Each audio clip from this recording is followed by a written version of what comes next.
maybe the viewer isn't as critical as a TV critic would be watching these things, but at some point it becomes very evident that you're watching things that are clearly recorded well after the fact. What are you talking about? You knew you lost. Exactly. What are you saying? You know, like just your just mind on the kind of Housewives. jerks back and forth. Especially I was watching, Mm-hmm. you know, the jousting show, and they would go like, "Wow, I didn't know what was going to happen." It was like you totally got Right. thrashed. Well, that was on Real Housewives. Tamara goes on vacation talking about, I want him to propose. He keeps talking, is he going to give me a ring? Is he going to give me the entire episode? She's talking about what happens if he proposes. At the end, he proposed. She knew, you know, clearly she was engaged by this time. And she's They got the didn't pull tan her from out the of the- island And the already. ring Exactly, on. the They ring didn't on, pull yeah. her out of the date into Yeah. a booth Right, to exactly. talk in the middle of the date. Which or is something the like great that. thing about something like The Bachelor or Bachelorette, where they will pull them out of the date and they're so clearly drunk from the date, and they're like, I'm really hoping to make it through the eliminations tonight. I really think I'd be a great Without follower." eliminating. Right, Sleep exactly. deprived. They're sleep deprived too. Yeah. Well, and I think the bigger problem is that like you can, when you're watching and you know that someone is asked to be doing lines in the moment, there's a difference between I think when they're sort of narrating the show or talking in interviews than when like they're in a real moment. And like real people aren't actors for a reason. And you can, I think viewers are pretty discerning about that, and you can watch and be like, this person's acting is horrible. And I'm not just talking about The Hills, but there are other shows that really do like stretch that line. In And that, just you like, might as well just write a show Yeah, and have a show. But I got to tell you, to be Which honest, they I mean, kind of did. yeah. But look at America's Lost Treasures. I mean, you know, that show, it's a great, you know, concept and execution.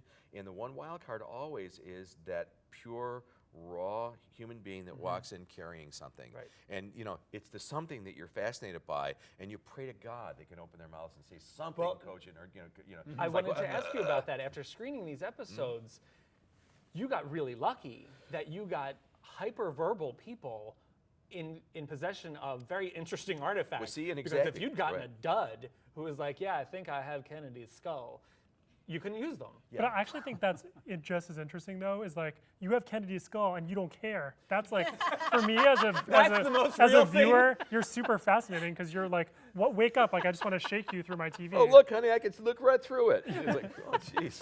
Ouch. No, but we got so lucky with that because in essence, but you know, you're cross your fingers and, you know, and obviously what you do as a producer, you minimize, but we've got great, you know, showrunner Gail Gilman and her whole team. I mean, they got those people very animated, you know, and much more so than we anticipated. So it was great, but it was the object that we were interested in, you know, and then you just pray to God that somebody showed up with interesting. So, on the same vein, when things actually do get real in reality, how do you feel about reality TV's in all of its different subgenres? Their approach to tragedies, things like what Deadliest Catch has gone through, what the Housewives of Beverly Hills went through. Do you think The that Contender. do you think there's a line that should be drawn where that reality is not necessarily Let me tell you what. something fodder? But as a filmmaker, and this is you're asking me as not a producer, but as a filmmaker, you know, the Captain Phil's death, I thought was just some of those. It was the most perfect hour of television that we had ever made, because it was all the setup before that. It was the fact that we had been in his life for 5 years. You know, that we were trusted, that we had never done anything, you know, for them not to trust us, that we were part of the family, and that when we got in the middle of that and the brothers are bickering and fighting Todd and they let us in, Stanley Todd is Stanley, right the there, you producers in know. the middle actually putting the camera going, guys, you got to stop. Yeah. I mean, we got so into that world, but at the same time, Captain Phil said, you know, he said, look, he wrote down on a piece of paper, he just said, you know, you got to tell the story. You know, so we had permission from a man who was on his deathbed to tell that story. But yeah, I got to tell you, the struggles that we had, there were two kinds of struggles. One was with the network itself, you know, who didn't want to deal with the drug abuse. We had major fights dealing with that, and we said, look, we've got to tell that story. And it came to a point where I said, look, I'm going to cut this, and I'm putting it in, and I'm going to send it to you, and that's my job. And you guys want to be idiots and take it out? That's your job, you know, because I'm not doing it. I refuse to do it. But the other thing was, you know, in his death, you know, the opportunity for us to really tell that story, the complete story, and allow the two boys. That's how we told his death. I'm not gonna. I mean, believe me, I've got cameras in the hospital, but I'm not gonna use that footage. footage.